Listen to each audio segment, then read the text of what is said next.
एका बाजूला ट्रम्प इराणला पाषाण युगात पाठवण्याची भाषा करतो, दुसऱ्या बाजूला इराण होर्मुझची सामुद्रधुनी बंद करून जगाचा तेल पुरवठा बंद करत होता. जग महायुद्धाच्या उंबरठ्यावर उभे होते, पण या युद्धाचा भडकलेला आगीत अचानक दोन देश शांततेचा संदेश घेऊन पुढे आले आणि त्यातील एका देशाचे नाव आहे पाकिस्तान आणि दुसऱ्याचे नाव आहे चीन. जगभरात दहशतवाद पसरून अशांतता निर्माण करणाऱ्या पाकिस्तानने इथं शांततेसाठी मध्यस्थी केली. हे विशेष आहे. नेमकं काय घडलं, हे युद्ध कसं थांबलं आणि या सगळ्याचा भारतावर काय परिणाम होणार हे सविस्तर जाणून घेऊया या व्हिडिओच्या माध्यमातून. नमस्कार, मी पंकज आणि तुम्ही पाहताय कसं काय. 28 फेब्रुवारी 2026 रोजी अमेरिका आणि इस्रायलने इराणवर संयुक्त हवाई हल्ले केले. पहिल्याच हल्ल्यात इराणचे सर्वोच्च नेते आयातुल्ला खामेनी मारले गेले. इराण चौताळला, त्याने होर्मुझची सामुद्रधुनी बंद केली. जगाच्या 20% तेल पुरवठ्याचा मार्ग एकाच झटक्यात बंद झाला. कच्च्या तेलाचे भाव 110 ते 120 डॉलर प्रति बॅरल पर्यंत पोहोचले. भारतापासून जपानपर्यंत, युरोपापासून आखातापर्यंत सगळ्यांना या निर्णयाची झळ बसली. अमेरिका इराणवर आणखी मोठा हल्ला करण्याची भाषा करत होता. इराण शरण येण्यास तयार नव्हता. जग एका भयंकर संकटाच्या दारावर उभे होते. या परिस्थितीत पाकिस्तानाने एक धाडसाचे पाऊल उचलले. मार्च महिन्यात पाकिस्तानचे परराष्ट्र मंत्री इशाक डार यांनी सौदी अरेबिया, तुर्किस्तान आणि इजिप्तच्या परराष्ट्र मंत्र्यांना इस्लामाबादमध्ये बोलवले. 4 देशांच्या या बैठकीत एक प्रस्ताव तयार झाला: तत्काळ युद्ध विराम, राजनैतिक चर्चा, नागरिकांचे संरक्षण, होर्मुझमधील सामान्य वाहतूक पुनर्स्थापन आणि संयुक्त राष्ट्राच्या चार्टरचे पालन. या 5 मुद्द्यांवर सहमती झाली. पण पाकिस्तानला माहित होतं की हा प्रस्ताव चीनशिवाय अपूर्ण आहे, कारण इराणशी थेट संवाद साधण्याची क्षमता चीनकडे होती. इराण चीनचा मोठा तेल पुरवठादार आहे. चीनमध्ये इराणचे 10 अब्ज डॉलरपेक्षा जास्त गुंतवणूक केली आहे.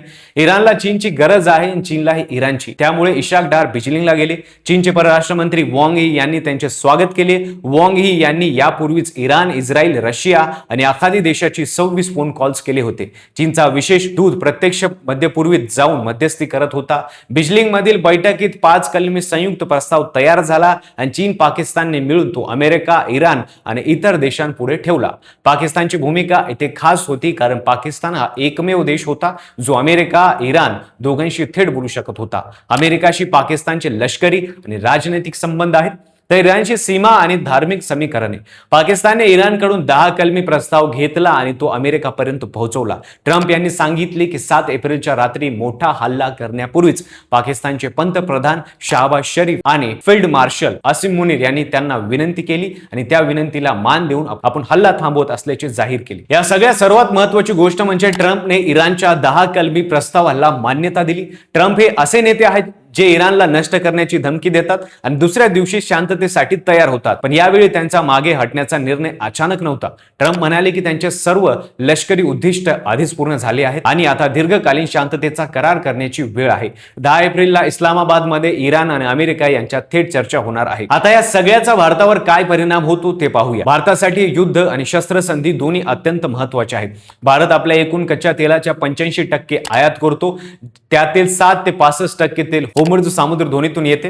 होर्मुझ बंद झाल्यावर भारताचे कंबरडे मोडले. मार्च मध्ये कच्च्या तेलाचा भाव 69 डॉलर वरून थेट 113 डॉलर प्रति बॅरल गेला. रुपया 92 प्रति डॉलर पर्यंत घसरला. रिझर्व्ह बँकला 12 ते 15 अब्ज डॉलर खर्च करावे लागले. स्वयंपाकाच्या गॅसचे दर 60 रुपयांनी वाढले. पश्चिम आशियातील भारताचा 11.8 अब्ज डॉलरचा अन्नधान्य निर्यातीवर संकट आले. पण भारताने या संकटात एक धाडसाचा निर्णय घेतला. 7 वर्षाच्या खंडनानंतर भारताने इराणकडून थेट तेल आणि एलपीजी खरेदी सुरू केली. भारतातील नौदलाच्या एस्कॉर्टसह शिवालिक हे जहाज होर्मुझ म्हणून भारतात दाखल झाले. हे भारताचे एक मोठे राजनैतिक यश होते. अमेरिकेने भारताला तात्पुरती सूट दिली आणि रशियन तेल खरेदीसाठी परवानगी दिली.